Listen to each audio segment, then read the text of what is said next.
전 세계에서 가장 많이 팔리고 있는 약이 스타틴인데요. 이 스타틴에 대한 여러 가지 이견들이 있습니다. 그 이견 중에 하나죠. 오히려 스타틴이 사망률을 올린다라는 그런 주장에 대한 심층적인 분석을 한번 다뤄보고자 합니다.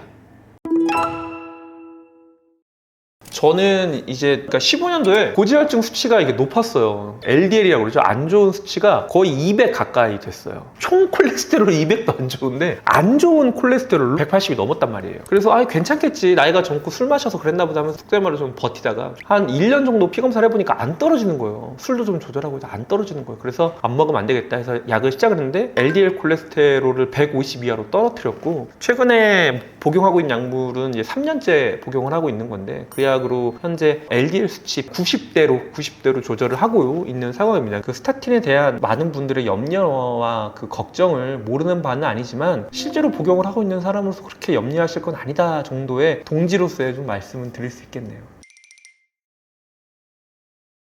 우선 스타틴에 대한 약리작용을 살짝 설명을 해드리자면, 간에서 콜레스테롤을 만드는 과정 중에 처음에 되게 긴 단백질 구조체가 들어옵니다. HMG 코엔자임 리덕테이트라는 굉장히 중요한 효소가 있는데, 그 단백질 구조체를 분해를 해요. 얘를 못 쓰게 막는 게 흔히 말하는 스타틴 계통의 약의 특징입니다. 콜레스테롤을 만드는 과정의 중요한 재료를 차단시키는 거죠. 그래서 콜레스테롤 합성이 억제가 되면요, LDL 수치를 떨어뜨려서 동맥경화나 혈관 노화에 방지를 할 수 있는 거죠. 그런 좋은 것만 있으면 좋은데, 여러 가지 대사를 차단하다 보니 비타민 D나 스테로이드 호르몬도 좀 떨어뜨리는 그런 효과도 함께 가지고 있습니다. 근육통을 호소하는 분들이 이거랑 관련이 있습니다. 약간 기운이 좀 빠져요. 근데 우리가 기운이 처지면 좀 근육통처럼 느끼잖아요. 그래서 이 스타틴에 좀 예민하신 분들은 스테로이드, 호르몬, 비타민 D 합성이 저하되면서 피곤하다라는 그걸 느끼는 분도 실제로 좀 계시고요. 그리고 이게 혈당 조절에도 영향을 좀 많이 주기 때문에 코엔자임 Q10의 소비량을 좀 돕고, 이 유비퀴론도 감소하기 때문에 약간 간의 그 활력이 좀 떨어진다고 해야 되나? 간 기능이 좀 떨어지면서 오히려 좀 더 피곤하거나 힘들거나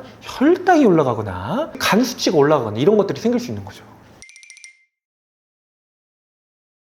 스타틴 약은 간에서 대사가 되는 콜레스테롤을 조절하는 약이죠. 그래서 간하고 관련된 합병증 부작용들이 많이 있습니다. 가장 대표적인 게 근육통인데요. 근육통에 관련돼서는 있는 그대로 말씀을 드리자면 약간 플라시보가 있다. 무슨 말이냐면, 수치상으로 근육이 깨지면서 생기는 부작용은 스타틴 관련돼서 있지만, 확실히 입증은 되어 있지만 굉장히 유병률이 낮습니다. 1%도 안 된다고 알려져 있어요. 그러니까 근육이 깨지는 정도까지 스타틴과 근육통과 연결된 거는 굉장히 드물고요. 대부분 주관적인 건데, 이 영상을 보시는 우리 구독자분들 중에 스타틴을 먹고 근육통이 실제로 생겼다면 약 끊으세요. 그리고 다른 약으로 바꿔보십시오. 저는 스타틴 6년 차입니다. 6년 동안 이제 스타틴을 복용하고 있고, 4번 정도 변경을 했어요. 저는 스타틴 약을 4번 정도로 변경을 했고, 스타틴을 먹고 근육통이 있는 분들이 이 영상을 보시면 우선 복용하고 있는 걸 끊으세요. 끊어보시고 3개월 있다가 내 고지혈증 수치가 얼마나 변하는지, 그리고 내 증상이 얼마나 호전이 되는지를 3개월 뒤에 재평가해 보시길 바랍니다. 무슨 말이냐면, 전 세계에서 제일 잘 팔리는 약이에요. 그래서 수많은 사람들이 이득을 봤던 약이기 때문에 내가 내 몸 상태를 체크해 가면서 상황에 따라 드셔보시길 추천드립니다. 하루 이틀 드실 약은 아니니까요.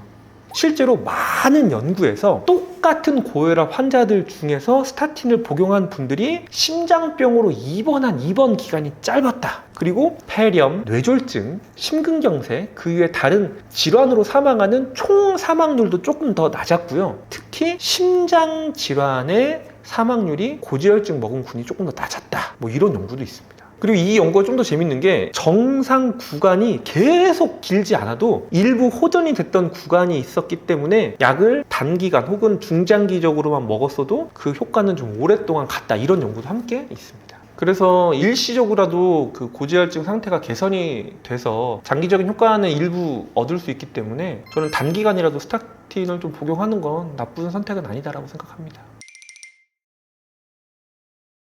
스타틴을 복용했더니 사망률이 올라간다는 연구도 있습니다. 그게 팩트예요. 무작정 콜레스테롤 수치를 떨어지면 당연히 사망률이 올라갑니다. 왜냐하면 콜레스테롤은 우리 몸에서 꼭 필요한 에너지원이거든요. 상식적으로 말씀드리면 총 콜레스테롤은 TG 중성지방, 그리고 HDL 좋은 콜레스테롤, LDL 나쁜 콜레스테롤을 합친 큰 수치거든요. LDL이 나쁘지 않아. LDL이 애매해. LDL이 쉽게 말해서 한 150 정도밖에 안 돼. 근데 이런 분들이 굳이 스타틴을 막 무조건 먹어가지고 LDL 수치를 막 100 이하로 떨어뜨리면 오히려 총 콜레스테롤로 떨어지고 중성지방이나 HDL이 불균형 오면서 사망률이 올라간다는 연구 결과가 나오고 있는 거예요.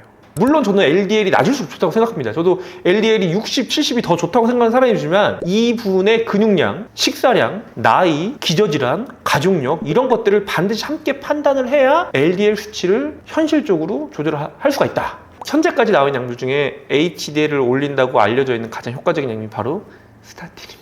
실제로 현재 콜레스테롤 의학계에서 제일 관심을 많이 쏟는 수치는 HDL과 LDL의 비율이 아니고 HDL 대 총 콜레스테롤입니다. HDL하고 총 콜레스테롤이 5배가 넘어가면 제일 안 좋아요. 무슨 말이냐면 내가 HDL이 50이에요. 근데 총 콜레스테롤이 250이 넘어가요. 이런 분들은 안 좋습니다. HDL과 총 콜레스테롤 비율이 5가 넘어가면 안 좋다라고 생각하셔서 그런 분들은 스타틴을 조금 생각해 보시는 것도 좋겠습니다.